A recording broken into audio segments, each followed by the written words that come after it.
রাস্তার মধ্যে দিয়ে হাঁস। বন্ধু তাড়াতাড়ি নাম, হাঁসটারে ধরে লই, পরে বারবিকিউ করে খাম।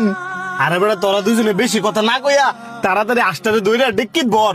কিন্তু বন্ধু এত রাইট করে না হাঁসটা আইলো করতে, আমার মনে হয় কি নামাটা ঠিক হইতো না।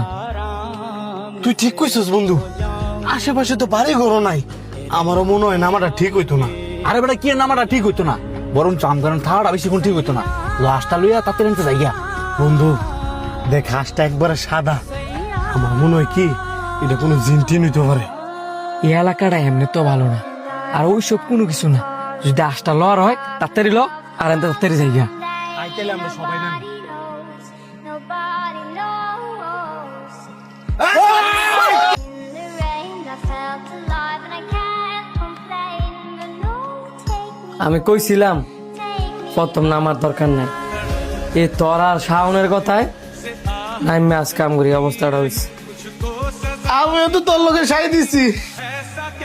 হ্যাঁ না বেশি লুপ করছে, আমি বেশি লুপ করছি দেখে তো আমি বেশি ব্যথা পাইছি। আমার পেটও বুঝ মারছে, আমার বুয়া বুঝ মারছে, আমার হাতটা ভাই গেলাছে। দুঃখের মধ্যে হাই ছুটতেছে। আমার গাড়িও খাওয়া দিছি, সবের মোবাইলও খাওয়া দিছি, কিন্তু বন্ধু এতে করে কিন্তু আমরা অনেক বড় একটা শিক্ষা পাইছি। লোভ করলে লোভের মাসলে এমন ভাবে দেওয়া লাগে। আমার খারাপ লাগতেছে তোর গাড়িটার লেগে, এত দামি গাড়িটা সামান্য একটা আশের লোভে হইরা ডাহাইত গোয়াত গেল গা। গাড়ি গেলে গেছে, আমগো তিনজনে যে একজনও যে মরছি না, এইটাই তো লাখ লাখ শুক্রিয়া। মামলা করছি, গাড়ি দেখবি একদিন একদিন বাড়িব, কিন্তু তোর হ্যাঁ আমার যদি কোনো কিছু হয়ে যেত, আর তিনজনের তো একজন যদি মারা যাইতাম, আরো না আরো মামলা করলো, কিন্তু একজনের জীবন ফিরে পাইতাম না।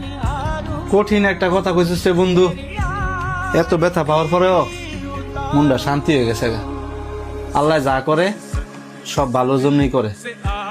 ডাইতে যে কি টেকনিক অবলম্বন করছে দেখছস, সামান্য একটা হাঁসের লোভে ফেলায়া আমগর কত বড় ক্ষতি করে লাগে।